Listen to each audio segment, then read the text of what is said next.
bonjour. Bonjour Jérôme. Merci de nous accueillir. Jean-Philippe est amoureux du bois, il en a mis partout dans sa maison. Il va nous expliquer comment et surtout pourquoi, juste après le générique.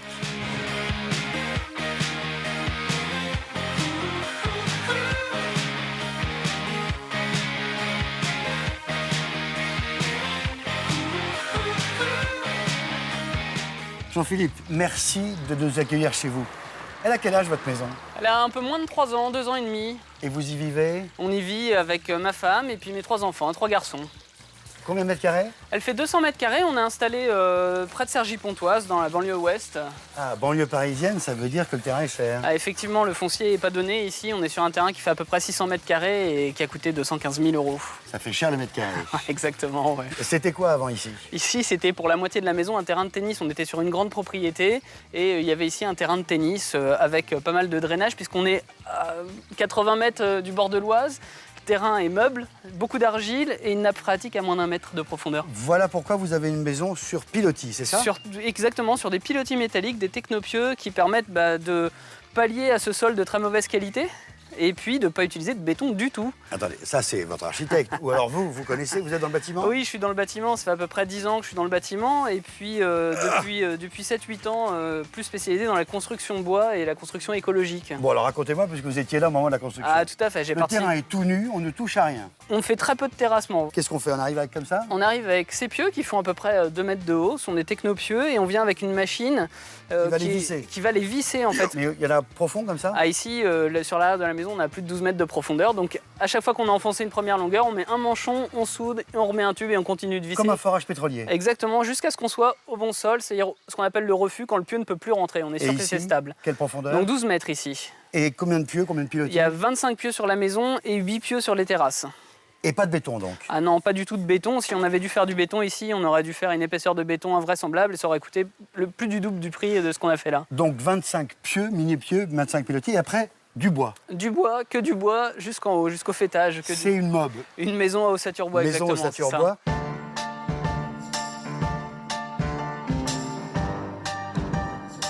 Le bardage, il a 2 ans et demi là. Eh ben oui, le bardage a 2 ans et demi et Il vieillit mal. il vieillit pas mal, mais il vieillit de manière hétérogène. Donc c'est un bois qui n'est pas, il est traité thermiquement et pas chimiquement. Il est chauffé en fait pour stabiliser sa structure mécanique et Pas de permettre. produits chimiques. Non, pas de produits chimiques. Il y en a très peu dans cette maison. Oui, mais Mais il est posé à l'horizontale sur réquisition de l'architecte des bâtiments de France qui pensait qu'un bardage vertical, ça donnait un aspect de grange ou de vieille ferme. et il voulait pas de ferme ici. Et il voulait pas de ferme ici, donc on s'est permis quand même une petite variante sur la terrasse. On voit que la pose d'un bardage vertical est quand même beaucoup plus logique et évidente. Ça grisaille de manière uniforme, et celui-là a été posé 1 an et demi après la maison. Donc on voit que c'est quand même plus sympathique. Ici, la maison, ça va vieillir par tâche, ça va prendre un certain nombre d'années avant d'être homogène. Alors, c'est une maison ossature bois et en plus, elle est passive. Alors elle est passive, tout à fait. Réexpliquez-nous, ça veut dire quoi passive? Alors très rapidement, passif, c'est un concept allemand qui demande qu'on ait une performance chiffrée sur 3 aspects. La consommation pour le chauffage, 15 kWh par an et par mètre carré. Ça veut dire très peu. Très peu. La consommation globale, 120 kWh par an et par mètre carré. On comprend jusqu'à l'éclairage là-dedans. L'électroménager. Tout.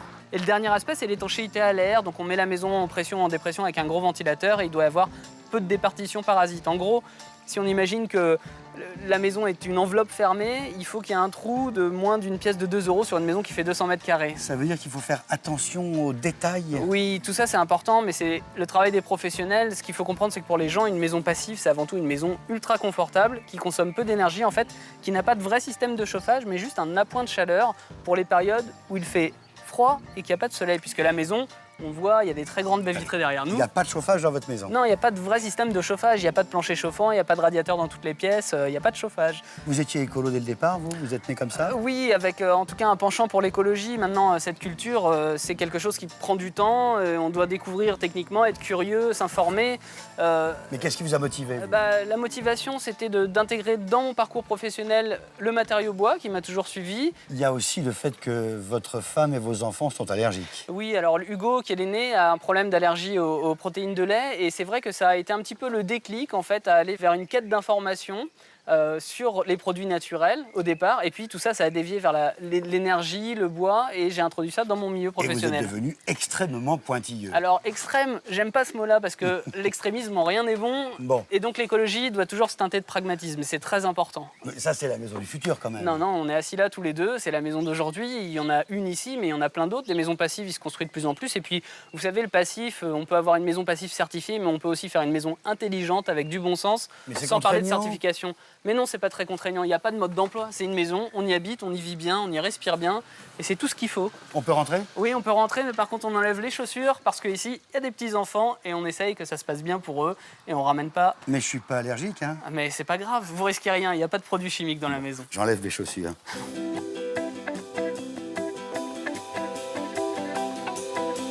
Voilà, en chaussettes, je peux rentrer? Parfait. Ah, là, on est dans la pièce du rez-de-chaussée.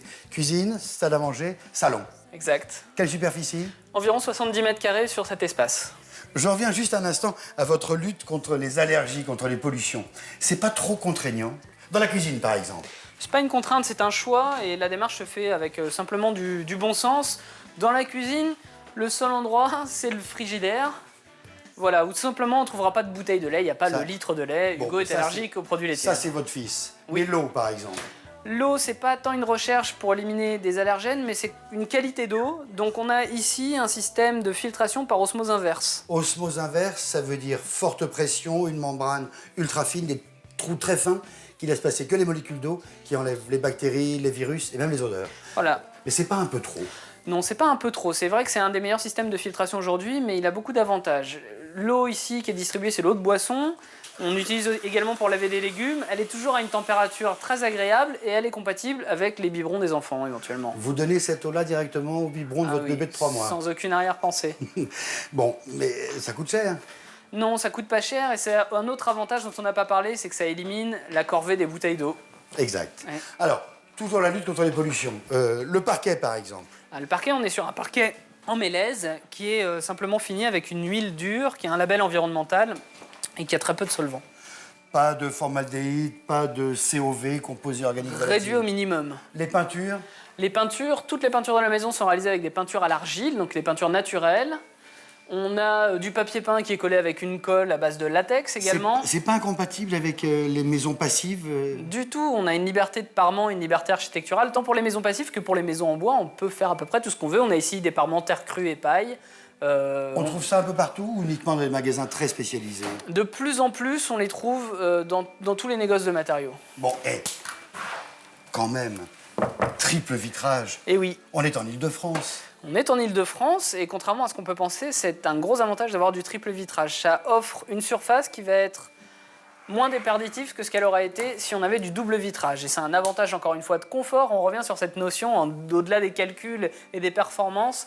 Ici, on a un espace qui est très lumineux, qui est très agréable, y compris en hiver. Les enfants peuvent jouer au puzzle ici sans avoir de sensation de paroi froide. Un t-shirt, il fait toujours 20 degrés dans cette maison et on est parfaitement installé. Sur votre terrasse, en bois évidemment. Oui. Est-ce qu'on peut visiter, puisqu'on est à l'étage, les chambres? Bien sûr, je vous emmène, on va voir la chambre des deux grands garçons. La chambre des aînés. Alors, nous voici dans la chambre de Jules et la chambre d'Hugo. 2 garçons, une seule chambre. 2 chambres en réalité, puisque ici, Ah, on peut fermer et ils ont leur espace indépendant. un espace commun et s'ils le veulent, ça devient privatif. Exactement. D'autres trucs dans les chambres? Des brises-soleil orientables, une sorte de volet roulant qui permet d'occulter, mais également de protéger contre les surchauffes d'été avec le profil de la lame qui empêche la chaleur de rentrer, mais qui laisse une grande luminosité à l'intérieur. Important dans une maison passive. D'autres trucs? Oui, je suis électrosensible. J'ai Électrosensible, ça veut dire? une sensibilité aux champs électriques qui sont générés par le courant continu domestique. Ça vous fait mal au crâne? Et effectivement, c'est ça. Alors? Alors, j'ai toute la maison qui est équipée de gaines blindées. C'est ça. C'est ça. Alors, dans toutes les maisons, les fils électriques normaux, ils passent dans des gaines comme ça là. Voilà. Celle-là est particulière. Elle est particulière. Dans le corps de la gaine, il y a un semi-conducteur qui est intégré. Ce semi-conducteur en bout de gaine est relié à la terre et ça permet d'éliminer 99% des champs électriques. C'est blindé, il n'y a pas de rayonnement. Exactement. Et ça marche vraiment. En tout cas, ici, j'ai une sensation de confort et pas de problème de migraine. Bon, pour vous, mais vos enfants, ils sont pas sensibles à ça. Et en tout cas, moi, je pense qu'il y a vraiment un effet. On y croit pas. Je me suis documenté, je suis convaincu. Donc, j'ai équipé la maison comme Ça ça. donne quoi dans la chambre de Jules? Eh ben, on va jusqu'au bout. C'est-à-dire qu'effectivement, dans cette démarche d'éviter les champs électriques, on n'a pas de lampe de chevet ou pas de réveil filaire. On a une petite liseuse avec une LED de 3 watts qui permet Loin de de la lire. tête de l'enfant. Loin de la tête de l'enfant, avec un transformateur déporté, et on n'a pas de souci de champ électrique. Bon, on y croit, on n'y croit pas. Vous le mesurez en plus. Oui, je le mesure. Je vous ai préparé une petite démonstration parce que je savais que vous veniez. On a un appareil qui permet de mesurer le champ électrique en volts par mètre. Donc, on voit ici que le régime d'ambiance de la maison est entre 3 et 5 volts par mètre. Très faible. En même temps, ici, là, au centre de la pièce, j'ai pas d'émission. Si je m'approchais d'une lampe de chevet, qui est ici pour les raisons de la démonstration, Ah, ça monte très vite. ça monte très vite. On a 130 volts par mètre. Donc, on imagine qu'on a ça juste à côté de sa tête toute la nuit. Ça, c'est produit uniquement par l'ampoule. Et le fil, qui n'est Attendez, pas blindé. Je débranche juste pour voir. Et on va revenir à 5. Effectivement, ça rebaisse aussitôt. Tout à fait. Donc, pas de rayonnement parce que vous êtes électrosensible. J'imagine qu'il n'y a pas de Bluetooth, Non. il n'y a pas de téléphone sans fil, Non, et pas il n'y a de pas le Wi-Fi. J'ai préparé pour vous et pour les téléspectateurs une petite démonstration CPL. Ça vous dit quelque chose? Oui, courant porteur en ligne. Courant porteur en ligne. Où est-ce qu'il arrive le téléphone chez vous? En bas, je vous emmène. Montrez-moi où ça passe. Le CPL, courant porteur en ligne, tout le monde en parle, ça a de plus en plus de succès et c'est légitime parce que ça permet de distribuer dans toute la maison l'Internet, la télévision, le son, les images, les données, sans faire de travaux, sans creuser des tranchées. On va se servir des lignes existantes, les lignes électriques qui sont déjà chez vous et qui vont transporter un signal. Je vais vous montrer comment ça marche. Le téléphone. On y va. Vous allez voir, la mise en place est on ne peut plus simple. D'ailleurs, regardez le mode d'emploi, il n'y a même pas besoin d'écriture. Il y a 2 éléments. Vous me tenez celui-ci, ça, vous le branchez. Alors ça, c'est le fil du téléphone qui arrive chez vous. C'est l'arrivée téléphonique. Voilà, celui qui va distribuer le téléphone, Internet et maintenant la télé par ADSL. Petit câble, il est livré avec, je le branche sur la box. Peu importe la marque, ça marche pour tous les distributeurs. Et ça, je le branche sur une prise électrique. N'importe quelle prise électrique de votre maison, voilà. Vous avez un ordinateur Bien sûr. qui n'a pas le Wi-Fi, évidemment. Non. Vous ne pouvez pas être liaison radio branchée sur le monde. Ça, c'est votre ordinateur? Oui. Alors, attendez. Ça, vous le branchez sur la prise adéquate et moi sur n'importe quelle prise électrique. Ça, là, je peux là? Oui. Voilà. Hop. Cette prise-là, ça aurait pu être n'importe quelle autre dans votre maison. Vous êtes branché sur le monde. Eh oui. L'intéressant avec ce système, c'est qu'on peut comme ça distribuer partout, sans avoir besoin de faire des tranchées, l'Internet, la télévision, le son, le téléphone, partout. Ça commande ça, mais regardez, voilà des modèles qui commandent par exemple le chauffage. Avec ça, en le branchant simplement sur une prise électrique, en vous servant du circuit existant, vous commandez la température, les volets roulants, l'éclairage Les extérieur. convecteurs. C'est simple. Simple, mais combien ça coûte? Ça commence à 50 €. Ok. Vous êtes convaincu par le CPL? CPL, effectivement, c'est une bonne solution. Jean-Philippe, revenons à votre maison passive. Vous disiez, il n'y a pas de chauffage. Et pourtant, qu'est-ce que c'est que ça? C'est un poêle à bois. Un poêle à bois. Alors, C'est pas un vrai système de chauffage, c'est un appoint de chaleur. On est ici sur un poêle à bois qui est de toute petite puissance, 4 à 5 kW. Et en fait, on revient à la notion de confort. Ce poêle est ici un luxe qu'on se permet pour avoir cette notion de foyer dans le salon.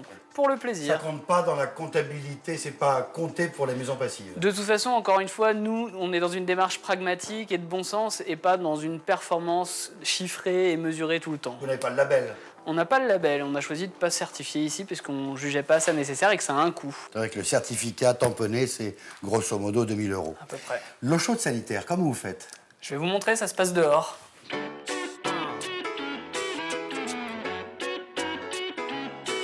Sur le toit, on a des panneaux solaires, 8 mètres carrés de solaire thermique pour la production de l'eau chaude sanitaire. Et ça suffit. Ça suffit effectivement à faire l'eau chaude sanitaire et la pointe de chaleur de la maison passive. Une maison passive, c'est quand même plus cher qu'une maison ordinaire. Forcément, ça paraît très simple. On a le double d'isolant, voire le triple d'isolant, c'est plus cher, mais sur la durée, on rentabilise vraiment son investissement sur les consommations et sur la durée de vie du bâtiment. Sur le très long terme, c'est rentabilisé. Même sur une durée de crédit de 20 à 25 ans, c'est déjà rentable. Alors, je suis content que ce soit dehors, on va pouvoir voir votre jardin. On avait aperçu, par exemple, tout à l'heure, c'est un vrai plan d'eau. C'est un plan d'eau qu'on a créé, bien Ah, évidemment. bon. Mais tout le jardin a été créé, il n'y avait rien ici à l'origine, que de la grave ciment. Et on a voulu créer ce jardin en réponse à l'acte de bâtir cette maison là où il n'y en avait pas, tout simplement. Avec pour filtrer l'eau, du chlore, des produits chimiques. Ah non, évidemment non, une simple filtration avec des filtres mécaniques et puis une lampe UV, parce que quand le soleil tape, il y a un peu de développement d'algues, donc ça permet de ne pas traiter chimiquement, justement. On peut aller dans le jardin? Bien sûr, c'est un jardin qu'on a imaginé avec... Attendez-moi, je vais être comme vous. Je vais enlever mes chaussettes pour être pieds nus dans l'herbe. Voilà. Le potager en carré. Le potager en carré, un petit potager de curé finalement. Ah hein. oui.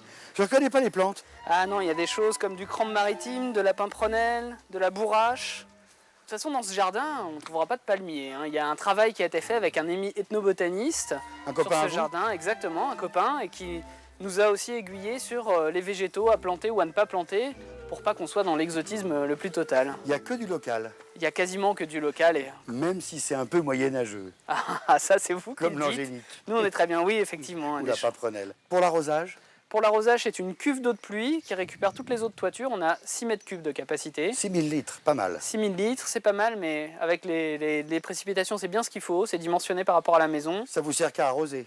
Non, l'arrosage extérieur, les WC et le lave-linge. Le lave-vaisselle, c'est interdit. C'est interdit, il faudrait potabiliser l'eau, ce qui rend la chose un peu plus compliquée. Et il y a encore des travaux? Oui, il y a toujours des travaux. On est un petit peu dans une maison laboratoire ici. Ce sera quoi, la maison des enfants? Ça pourrait être la maison des enfants, la maison des amis. On est sur une petite structure qui va faire une quinzaine de mètres carrés. Elle est aussi sur pilotis. Elle est également sur pilotis, le même système. Par contre, le système constructif est différent. On n'est ici pas sur une maison ossature bois. On est sur un système massif, du bois massif, tout rayonné. Le bois tourillonné, Sans colle, sans clous, juste de l'assemblage bois-bois, rien de plus naturel. avec des chevilles. Exactement. Tout ça est fusible, on dirait. C'est-à-dire que tout ça, ça pourra s'enlever demain matin. Le potager comme la maison. Exactement, on a vraiment travaillé sur cet aspect-là, c'est-à-dire on emprunte ce sol et cet espace pendant peut-être une centaine d'années, je ne sais pas. Un jour, il y aura une déconstruction, on a imaginé que tout soit recyclable et qu'on puisse ne laisser le moins de traces possible finalement.